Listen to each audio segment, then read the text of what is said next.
Luto tayo ng ampalaya at isda at fried chicken. Ampalaya.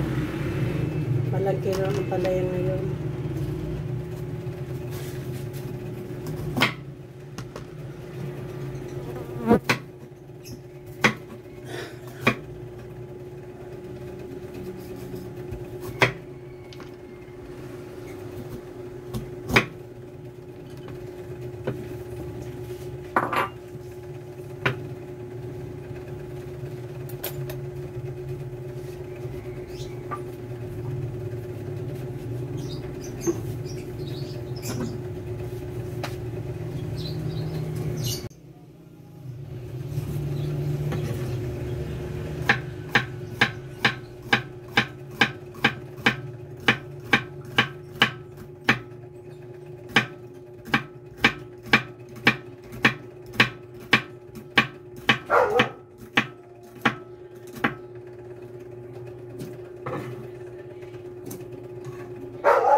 Habang naglalaba, nagluluto.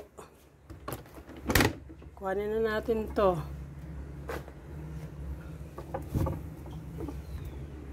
Ating labahan. Dinabahan. All around si Inday.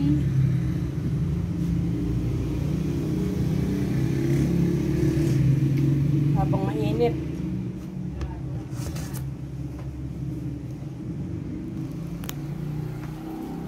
Dami pa tayong labahan, mga puti.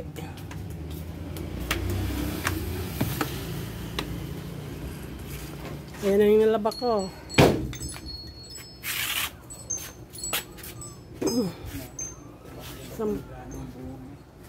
Sampay time. Laba time. Lalaba, tas nagluluto.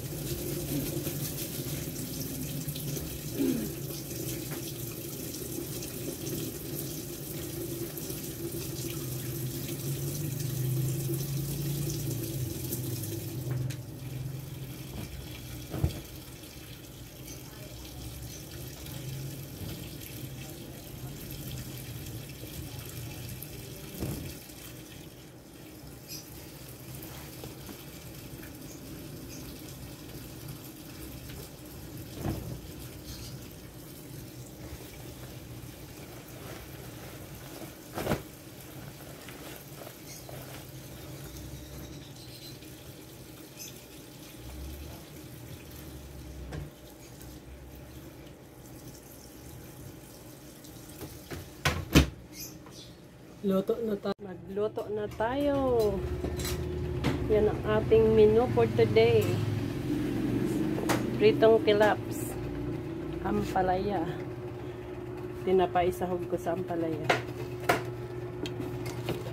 Tapos, luto tayo ng fried chicken.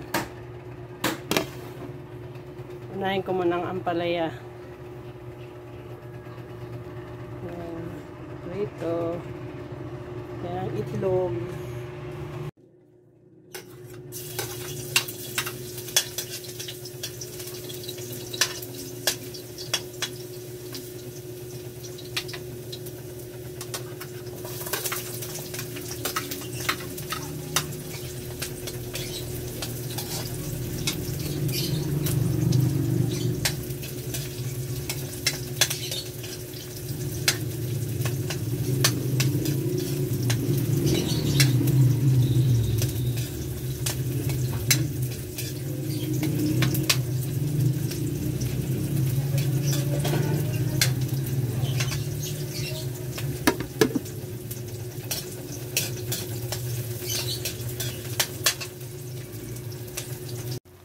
Luto na ang ampalaya.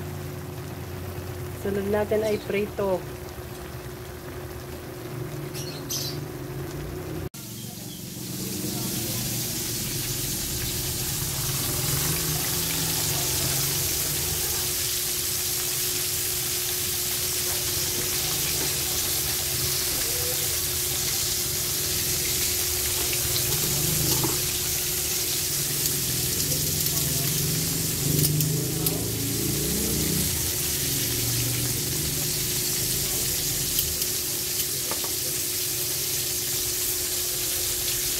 Nawala ng gas, kaya nagluto sa uling. Tapos yung uling, kailangan pa ng ilisi. Naputol yung ilisi. Kaya ginamit electric fan. para magkahangin, oh. Kasi pag walang hangin, di man sumisilab yung uling. Kailangan niya ng hangin. Kasi ito, naputol. Oh, yan, naputol. Gawa pa yan ni tatay sa probinsya. Dapat yung normal lang na ulingan, eh. Pang sosyal man na ulingan to. Kung ano pinagagawa ni tatay, eh. Natatawa tuloy kaming dalawa, eh. Nataon pa sa manok.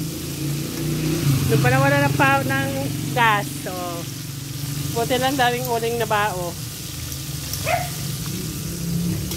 O, ayan, o. Ganda ng apoy niya kapag may hangin, o. O. Pag walang hangin, wala, usok lang nangyayari. Yan ang pahirap na luto. The last. Naluto na yung gula, yung isda. Pagdating sa manok, nabuhusan ng gas. Pero ang ganda ng amoy, ang bango. Ibang-iba talaga yung ano, no? Ibang-iba yung amoy. Ang tagahangin si Payatot. hindi niya magawa yung gagawin niya, eh. Pero ang bango, in fairness, ha? Pagawa nga ako ng lutuan dito sa labas. Para pagprito dito lahat sa labas. Para hindi mainit sa loob. Okay, mga labs. Mamaya na, kakain na kami. Ay, naku po. Buti na lang daming uling galing Bicol. Ay, nakaluto din sa wakas. Thank you, Lord. Kakain na.